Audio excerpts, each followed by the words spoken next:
귀한 찬양 감사합니다. 하나님이 영광 받으시는 줄로 믿습니다. 할렐루야. 여호와를 찬양하는 우리 모두가 되시기를 주의 이름으로 축복합니다. 사람들은 인생이라고 하는 무대 위에서 여러분 살아가는 것 같습니다. 여러분, 인생이라는 무대 속에서 여러분은 조연입니까? 아니면 주인공입니까? 이런 조연보다는 주인공으로 살아가기를 아마 원할 겁니다. 내가 회사원이라면 직장에서 승진을 거듭해서 수많은 동료 직원들로부터 박수갈채를 받으면서 마침내 가장 높은 자리에 올라가기를 여러분 꿈꿀 것이고, 내가 만약 연기자라면 스크린이나 극장 무대에서 스포트라이트를 한 몸에 받으면서 그 중심 역할을 하는 주연 배우가 되기를 아마 여러분 소망할 겁니다. 내가 만약 축구 선수라면 푸른 운동장에서 극적인 결승골을 넣고 멋지게 골 세리머니를 하면서 영웅이 되기를 그렇게 소망할 겁니다. 여러분, 하지만 현재는 그렇게 녹록하지 않죠. 어떠합니까? 여러분, 주연이 된다라고 하는 것은 어쩌면 하늘의 별 따기보다 더 힘들 것 같습니다. 여러분, 그렇지 않습니까? 결코 쉬운 일이 아니라는 사실 우리는 경험으로 알고 있습니다. 바라기는 간절히 바라지만 주인공이 되지 못하는 경우가 훨씬 더 여러분 많은 것 같습니다. 여러분, 그래서 대부분의 사람들은 어쩌면 무대 끝자락에서 조연이나 보이지 않는 엑스트라로 살아가는 경우가 많지 않습니까? 여러분, 그러한 사람들의 마음은 어떠할까요? 밤낮 없이 대본을 외우고 연습을 열심히 했는데 주연이 아니라 조연이 되어져서 대사 한마디 없이 그냥 우뚝하니 서 있다가 그냥 돌아오게 된다면, 여러분, 그 쓰라린 마음을 누가 알겠습니까? 그 자리에 있었던 사람만이 알 수 있지 않겠습니까? 회사의 중심 프로젝트를 위해서 함께 협력하고 기획을 했는데, 밤을 새웠는데, 열심히 노력했는데, 좋은 성과를 거두었는데, 이런 그 공로는 다른 사람이 다 가져가 버리고 자신은 그저 이름 없는 그 한 회사의 한 직원으로 머물게 된다면, 여러분, 그 박탈감이란 얼마나 허탈감으로 여러분 가득 차게 되겠습니까? 여러분, 주인공이 되지 못하는 경우에 있어서 어쩌면 가장 마음이 아프고 쓰리고 상처가 되는 경우가 있는데요, 바로 그것이 간발의 차이로 주인공에서 탈락한 경우가 여러분 아니겠습니까? 아예 처음부터 후보조차 되지 못했다고 한다면 기대도 안 했을 텐데, 유력한 주인공의 후보까지 마지막까지 최종 결선까지 그렇게 올라갔다가 결정적인 순간에 경쟁에서 밀려나서 그 자리를 빼앗기듯 탈락해버린다면, 여러분, 너무나 억울하고 비참하고 밀려오는 질투심이 너무나 강해서 그것을 감당하기가 어려울 겁니다. 여러분, 더더욱 만약 나를 주인공 자리에서 탈락시킨 사람이 누구인지 안다면 여러분 어떠합니까? 그 사람을 향한 마음이 어떠하죠? 깊은 원망과 분노와 적대감으로 가득 찰 겁니다. 이 일은 다 끝나버렸는데 이 일 외에도 다른 일을 통해서 그 사람에 대해서, 그 사람이 하는 모든 일에 대해서는 동의하고 싶지 않고 반발심을 가지고서 그렇게 대적처럼 맞서게 될 겁니다. 오늘 우리가 읽은 창세기 24장에 등장하는 한 인물은 이름이 없습니다. 아브라함의 종 이렇게 되어 있고 아브라함의 늙은 종 이렇게 표현하기도 합니다. 여러분, 그런데 이 인물이 누구인지 성경의 맥락을 찾아가 보니까 그는 다메섹 출신의 사람 엘리에셀이라는 사실을 알게 됩니다. 창세기 15장 2절을 보게 되어지면, 아브라함이 이르되 주 여호와여 무엇을 내게 주시려 하나이까?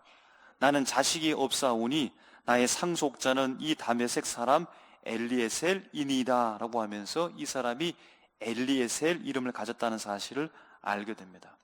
엘리에셀은요, 아브라함의 집에서 오랜 시간 동안 함께 있었던 것으로 보여지고, 그래서 아브라함 주인으로부터 신뢰를 받으면서 집안의 모든 소유를 감당하게 되어지는 관리했던 청직이었을 것으로 추측되어집니다.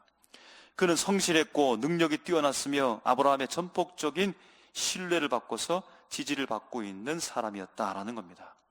하지만 엄연한 사실은, 지금의 성경 역사 속에서의 현실은 그는 분명히 주인공이 아니라는 사실입니다. 그는 인류 구원의 역사의 주인공이 될 뻔했지만 아니라는 겁니다.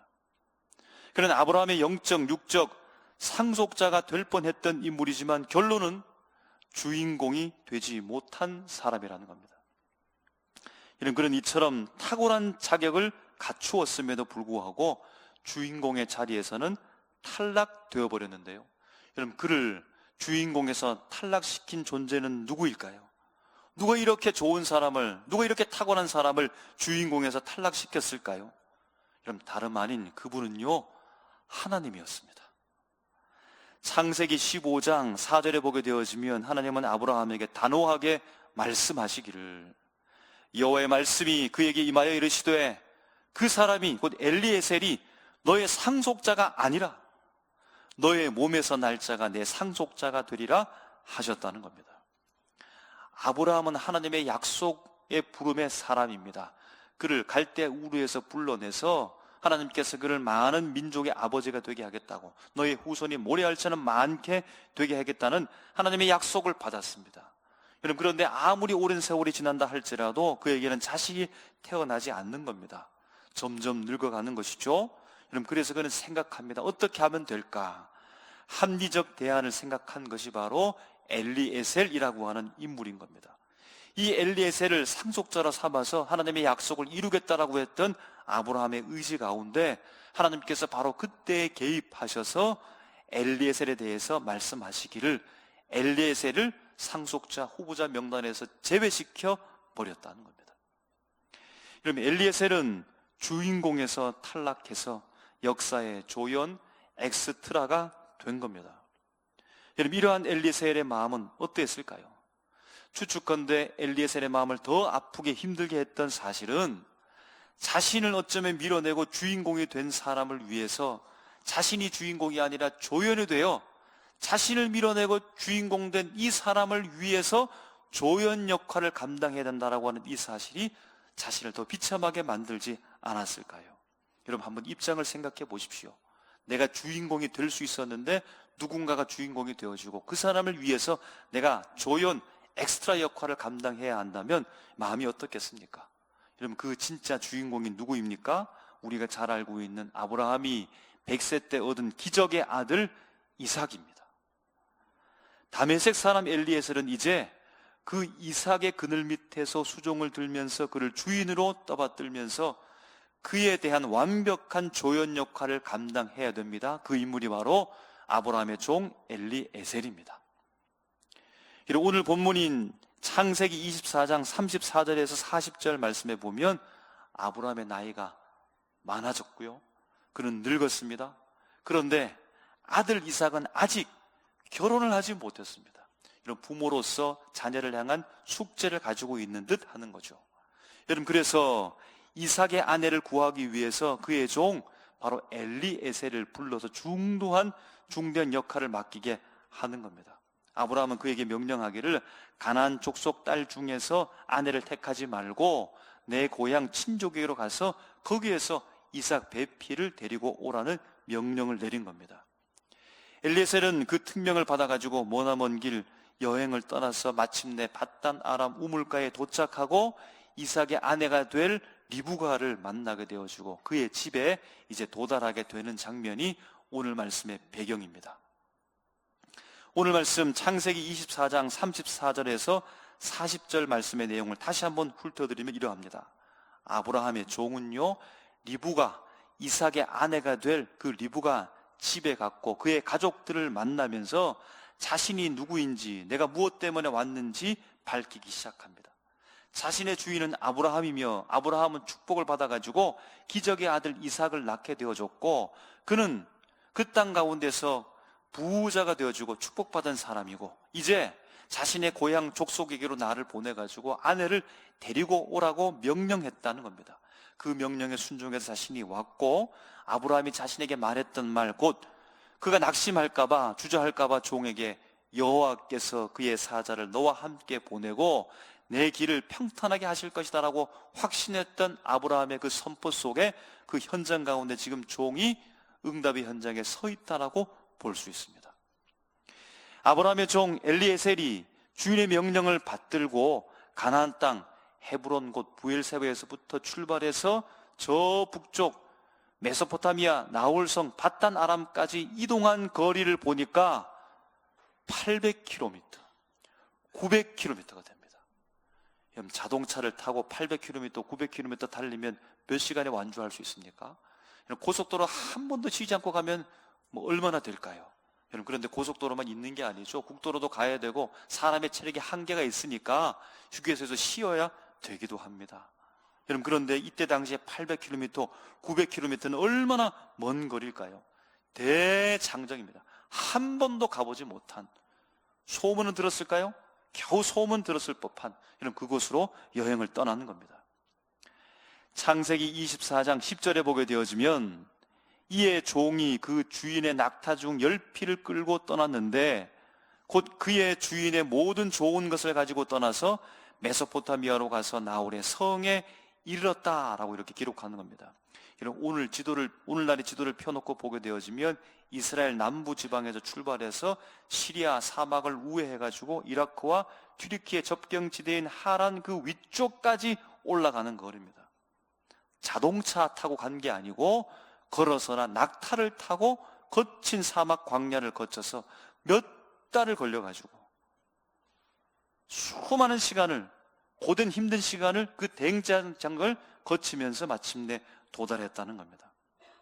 여러분, 본문을 보니까 이 여정이 얼마나 육체적으로 정신적으로 힘들었는지에 대한 힌트를 주는 구절이 있는데요, 40절에 보게 되어지면 이렇게 말하죠.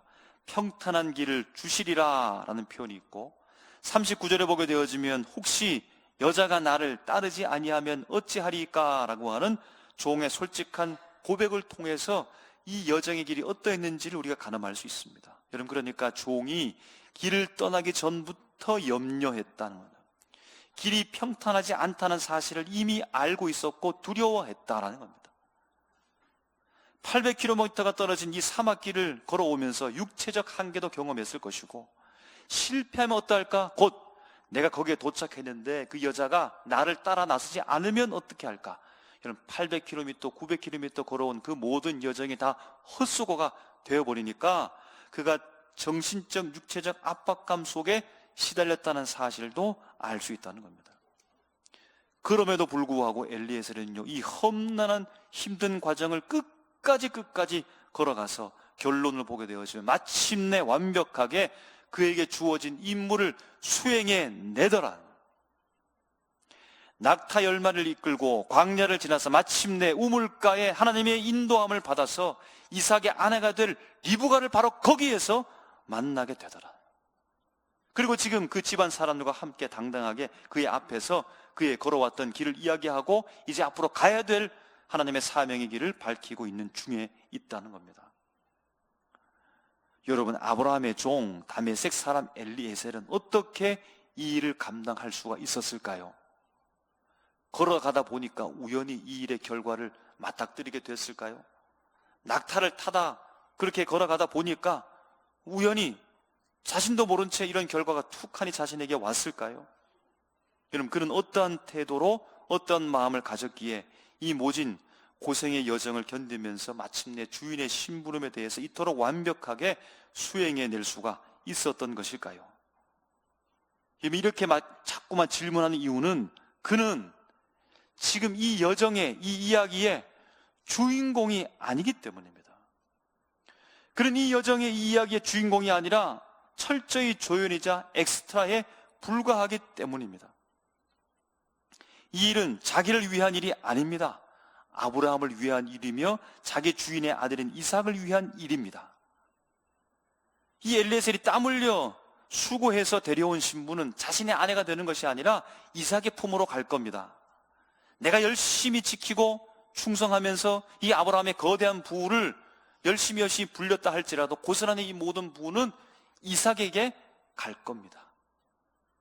여러분, 더욱이 생각해보면 이삭이 태어나지 않았더라면, 처음에 마음먹었던 아브라함의 뜻대로 모든 일들이 진행됐다면 이 막대한 상속 재산은 법적으로나 도덕적으로나 다 자신의 것이 될 터인데, 어쩌면 리브가도 자신의 아내가 될 터인데, 물론 그러합니다. 이삭이 의도적으로 이런 일을 벌였던 것은 아니죠. 여러분, 그러나 엘리에셀 입장에서 보게 되어지면 이삭은 자신의 인생에서 주인공의 자리를 빼앗은 사람입니다. 여러분, 그러니까 자신에게 특별히 공격하지 않다 할지라도 그 사람이 얼마나 믿게 보일 수 있을까요? 여러분, 그런데 엘리에셀은요, 자기 일보다 어쩌면 더 열정적으로, 자신의 목보다 더 훨씬 더 열심을 가지고 주의 명령을 수행했다는 겁니다. 아브라함이 처음에 당부했던 말과 조건을 보게 되어지면 지금 리브가의 가족들을 만나서 그들에게 말하는 이 말 내용이 아브라함이 말했던, 그에게 말했던 내용과 동일하게 일치한다는 사실을 보게 됩니다. 그럼 그대로 하나님의 인도를 따라서, 아브라함의 명령을 따라서 다 그렇게 수행해냈다는 겁니다. 37절부터 40절 말씀의 진술도 보게 되어지면 아브라함의 처음에 이 엘리에셀에게 지시했던 그 모든 것에 대한 똑같은 내용이 복사판처럼 지금 그렇게 묘사되고 있다는 겁니다. 여러분, 인간적으로 한번 생각해 볼까요? 인간적으로 생각하면 여러분, 어떻게 주인공을 빼앗겨 버린 자가 자신을 밀어내고 주인공이 된 그 사람을 위해서 목숨까지 걸고서 임무를 성실하게 수행할 수 있겠습니까? 그리고 마침내 완벽하게 이 일을 감당해낼 수 있겠습니까? 우리는 인간의 본성을 근거로 엘리에셀을 한번 바라보면 중간에 이 일을 포기하고 그냥 망쳐버리고 싶었던 그 심리적 이유가 있지 않았을까? 여러분, 추측해 볼 수 있는 겁니다. 여러분, 이렇게까지 생각할 수 있는 이유는 그가 행했던 이 성실함을 도무지 이해할 수가 없기 때문입니다. 그가 목숨을 걸고 이 일을 했다는 것에 대해서 우리는 도무지 납득될 수가 없기 때문이라는 겁니다. 여러분, 엘리에셀은 고의적으로 방해하고 싶지 않았을까요? 사막의 길이 너무 멀고 힘들다고 해서 도저히 못 가겠다고 적당히 핑계를 대고서 돌아올 수 있지 않았을까요? 어쩌면 여행 중에서 우물가에서 대충 여자를 만나서 데리고 와서 아브라함의 가문에 그렇게 영적으로 망가뜨리는 그런 복수심으로 나갈 수 있지 않았을까요? 그런데 엘리에셀은 그렇게 하지 않고 이삭의 아내를 찾아 먼 거리를 쉼없이 달리고 이동하였습니다. 그럼 이삭만 없었어도 이 모든 것이 자신의 것인데 그런 깊은 박탈감과 질투심에 사로잡혀가지고 자포자기하지 않았을까요? 일할 의욕을 완전히 상실해버리고 그냥 우울증에 걸린 사람처럼 내가 왜 이삭의 뒤치다거리를 해야 되냐고 하면서 불평하면서 여러분, 그렇게 철저히 주인 이삭을 외면하면서 여러분 살아가지 않았을까요? 그런데 엘리에셀은 그렇게 하지 않고 주인 아브라함과 아들 이삭을 위해 걷고 또 걸어갔습니다. 여러분, 하나님의 선택에 대한 반발심이 그에게 없었을까요? 여러분, 우리도 기도하다가 하나님 이렇게 꼭 해주십시오 라고 간절한 마음으로 기도하는데 주님께서 그 기도에 응답하지 않으셨다면, 내가 원하는 것은 이러한 방향인데 주님께서 다른 방향으로 이렇게 응답하셨다면 여러분, 우리 마음에 어떨까요? 주님이 원망되지 않을까요? 주님 이렇게만 해주시면 좋았는데, 조금만 더 시간을 주시면 참 좋았는데, 하나님의 선택에 대해서 여러분 반발심이 생기지 않을까요? 여러분, 그래서 자신이 얼마나 평생 성실하게 아브라함을 섬겼는지 주님 모르시냐고 이렇게 원망하지 않았을까요? 왜 이삭만 이렇게 편애하시냐고 영적 거부감을 가지고서 하나님을 원망할 수 있었을 텐데, 여러분, 그런데 그는 주인의 명령대로 온전히 따랐다라는 겁니다.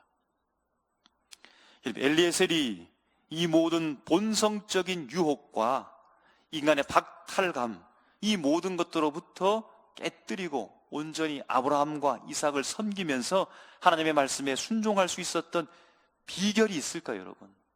정말로 비결이라고 하는 것은 존재할까요?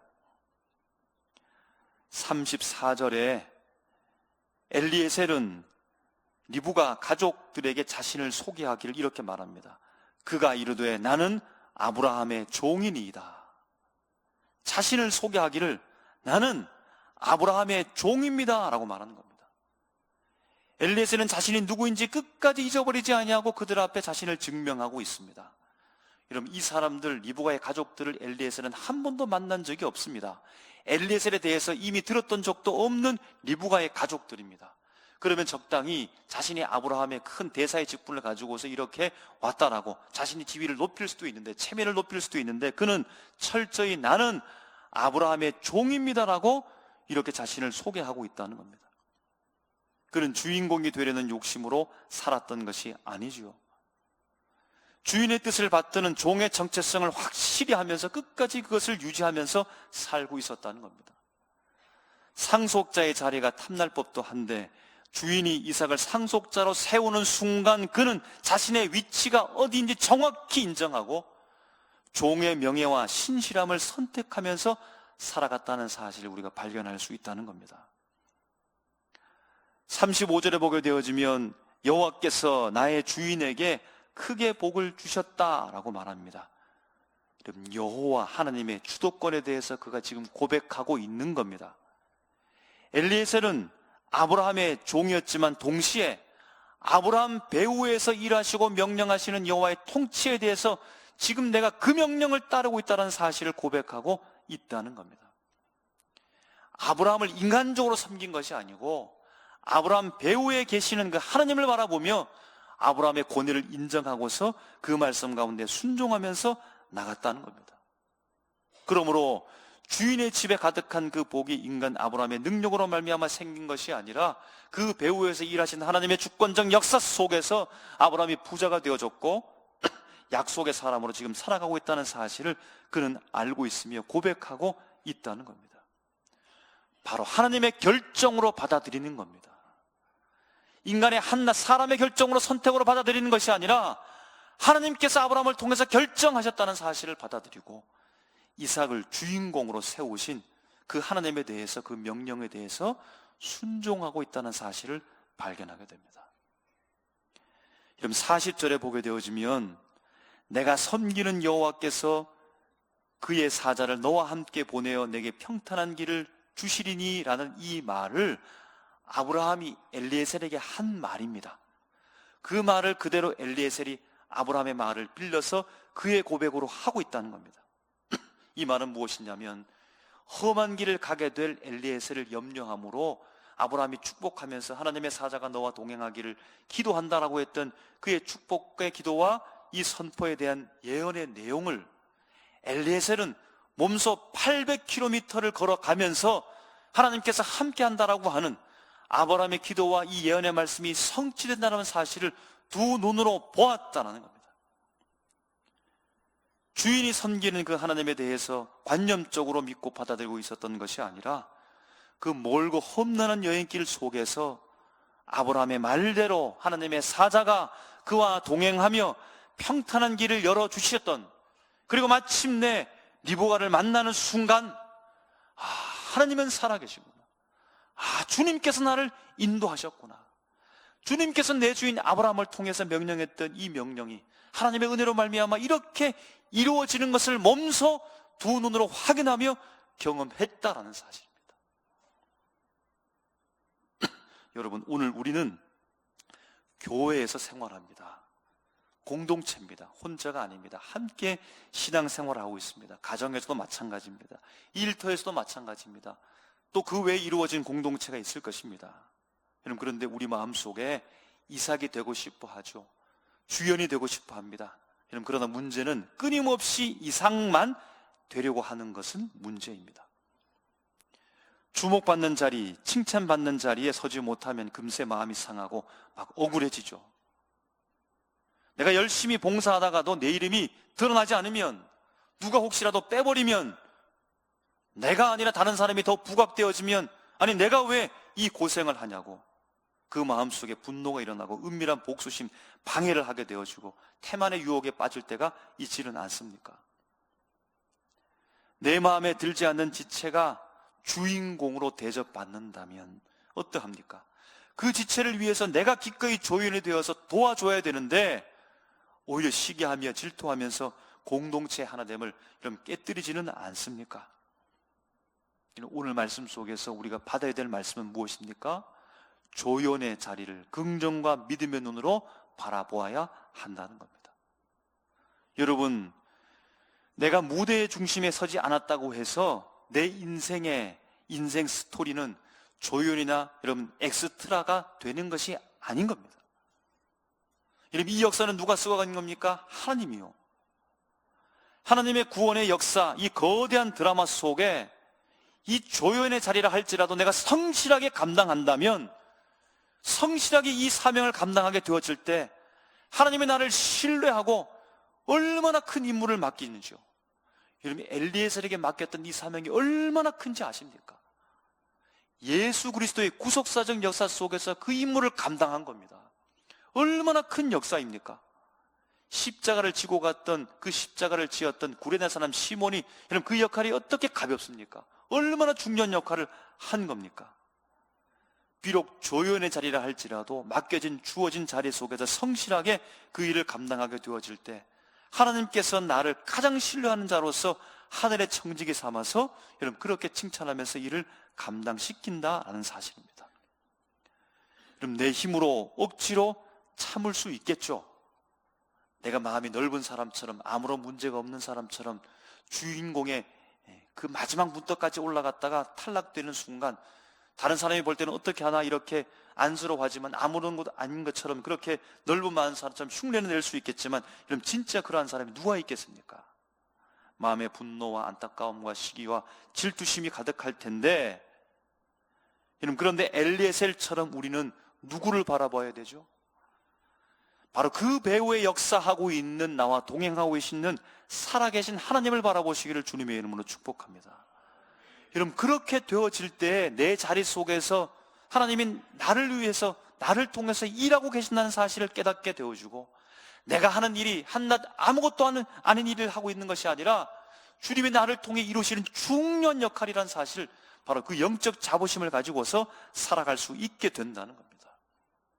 세상의 사람들은 보이지 않고 주목하지 않는 것처럼, 그래서 보이지 않는 곳에서 눈물을 뿌린다 할지라도, 눈물을 흘리며 씨를 뿌린다 할지라도 바로 주님께서 거기에서 싹이 나게 하시고 하나님께서 이루시는 큰 나무로 성장케 하시는 놀라운 역사를 나를 통해 이런 써가신다는 사실을 깨닫게 될 줄로 믿습니다. 사랑하는 삼일교회 성도 여러분, 우리의 영원한 주인이신 예수님을 바라보십시오. 주님은 진짜 주인이십니다. 이 세상 온 우주 만물의 주인공이시죠. 주인공이십니다. 여러분, 그런데 그 주인공이신 예수님이 누구를 위해 기꺼이 조연이 되셨습니까? 누구를 살리시기 위해 기꺼이 엑스트라가 되셨습니까? 바로 나를 위해서죠. 바로 우리 자신을 살리시기 위해서 예수님께서 철저히 우주의 조연이 되어 가장 낮은 곳으로 임하셨습니다. 십자가의 자리로 임하셨습니다. 아무도 가지 아니로 가는 그 배역을 맡아가지고 예수님께서 십자가를 지시고 나를 위해서 죽으셨다는 겁니다. 주인공은 죽지 않는데 주인공은 나를 살리시기 위해서 나를 주인공 만드시고 그분은 조연이 되어서 십자가에서 죽으셨다는 겁니다. 그럼 내가 주인공이 되려는 욕심을 내려놓으십시오.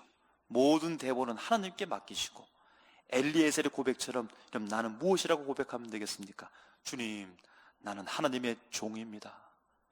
주님, 나는 예수님의 종입니다. 주님, 나는 주님의 종입니다라고 하는 이 고귀한 정체성을 회복하시기를 주님의 이름으로 축복합니다. 그래서 내 삶의 자리에서 나보다 다른 지체를 세워주는 역할을 하고 하나님의 살아계심을 증명해내고 주님으로부터 착하고 충성된 종이라고 하는 이 고귀한 찬사를 받을 수 있는 우리 모두가 다 되시기를 주님의 이름으로 축복합니다. 기도하겠습니다.